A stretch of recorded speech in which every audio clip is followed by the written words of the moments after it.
చెత్తి కూడా ఉంది చెప్తాను. ఏం తీసుకుంటారు చెప్పండి.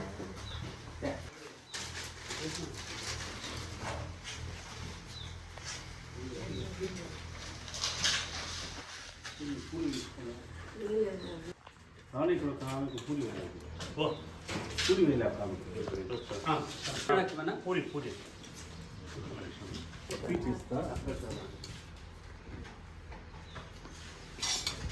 ఇంకేం తీసుకోవాలి నేను?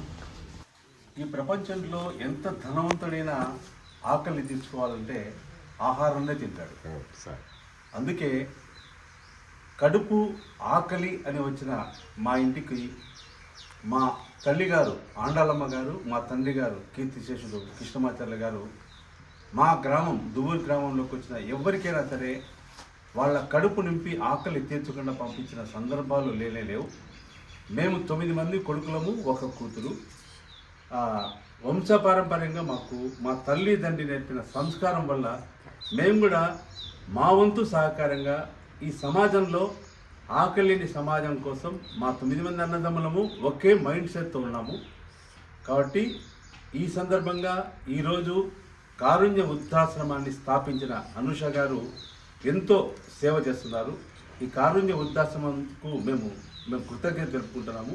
ఇక భవిష్యత్తులో కూడా కారుణ్య వృద్ధాశ్రమమే కాదు, ఆకలిని సమాజం కోసం మా అమ్మ, మా తండ్రి గారు, అలాగే మమ్మల్ని పెంచి పెద్ద చేసిన మా మేనత్త శేషయ్యమ్మ, మా మామ పురుషోత్తమాచార్యుల ఆబ్దికాల సమయాల్లో కూడా మాకు చేతనైనంత వరకు మేము ఈ సమాజంలో ఆకలి ఉండే వాళ్లకు ఎప్పుడు కడుపు నింపేదానికి ప్రయత్నం చేస్తూనే ఉంటాం. ఇది మేము ఈరోజు మా అమ్మ ఆబ్దికం, మా తల్లిగారు ఆండాలమ్మ గారు చనిపోయి 26 సంవత్సరాలు అయిపోయి 27వ సంవత్సరంలోకి వచ్చింది.